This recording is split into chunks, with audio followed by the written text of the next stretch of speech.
Hi everyone. Now today is the 7th of February 2026. It's a day when Grenada is celebrating its 52nd independence anniversary. So I know that a lot of people are quite happy. People are celebrating today. But there are those who would not be celebrating today. Now yesterday we saw a very tragic incident taking place in Grenada. And this one really hit me a bit because the whole situation was shocking, because these are people that I know. And I'm talking specifically with the issue involving the young lady Ali, or Alejandra. Now, I have known this young lady from since she was born. She was my neighbor. Her father and I grew up together. We were very, very close. We did a lot of things together.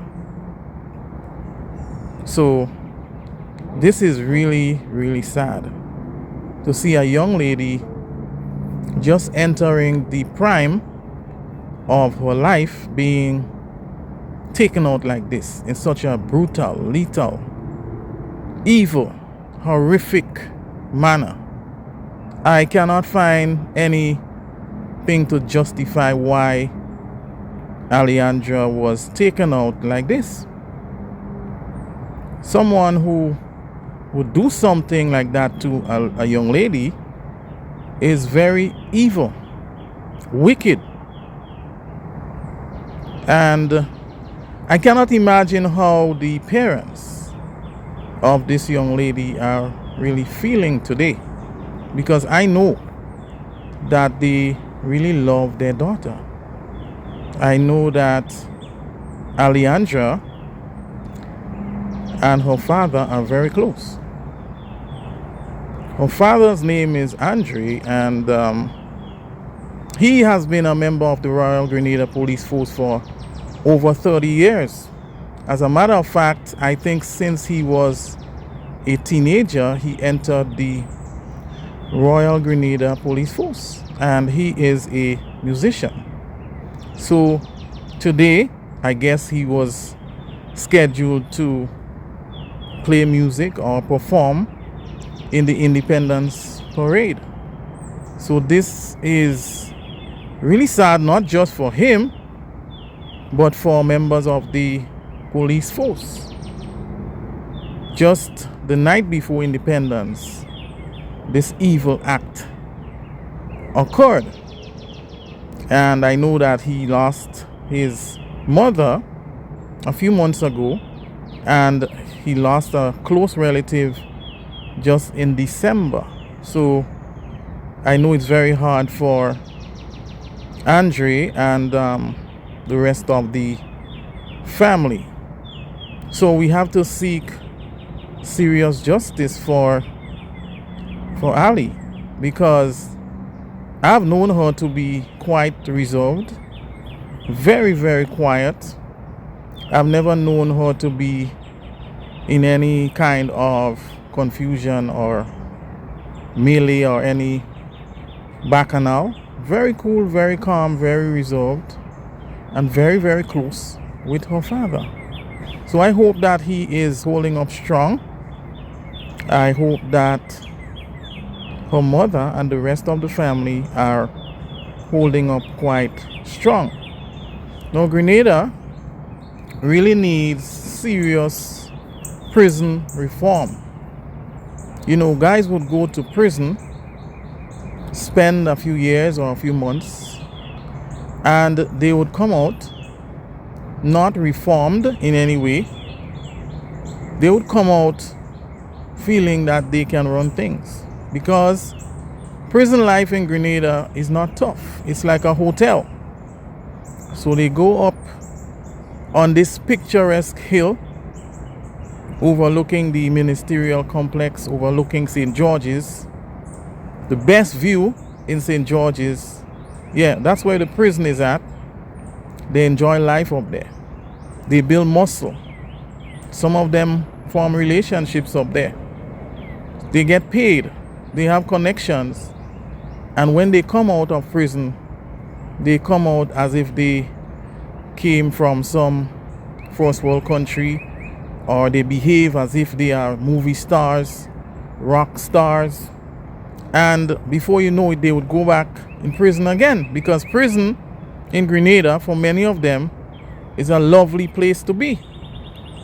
For many criminals, it is easier to survive in the prison than out in society, because the government would take care of them in a very soft environment. Now, in my prison, if you come to my prison, if I'm running a prison and you come there, you will be reformed, or your physical features would be different. You would not come to my prison and build muscle.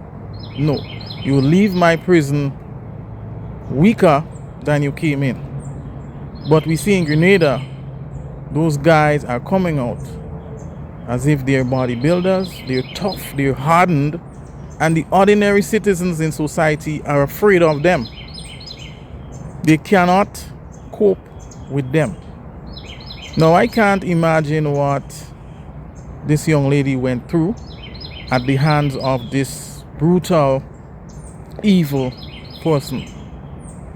She had no defense. She did not do anything to deserve this kind of treatment. Now, just about a month ago, the US had placed Grenada at a level 2 advisory when it comes to traveling. And their main concern was crime. And don't tell me not to speak about that, because the whole world already know what happened in Grenada last night. We have the internet, and the internet is real time. It is instant. So everybody knows. We cannot hide things as countries did back in the past. Everybody would know. So the US placed Grenada at level 2. And now this criminal just told the US that, hey, you were right. We are criminals. We are brutal. We are brutal. So this has serious implications. It has ripple effects for Grenada. We no longer can hide crimes.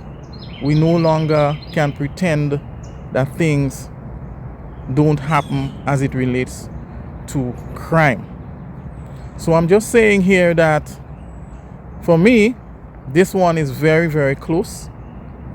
Really, really close.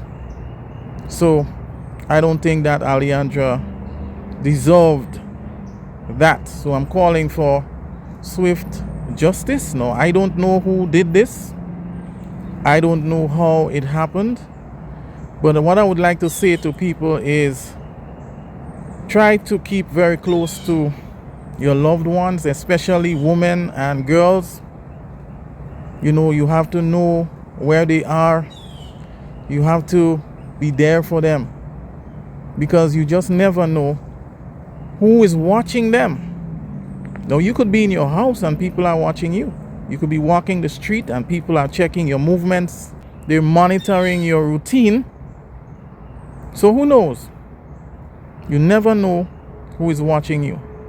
So be careful, everyone. And I still hope that people would enjoy independence. Grenadians around the world today are observing, celebrating the 52nd anniversary of independence. But we must seek serious justice for Alejandra.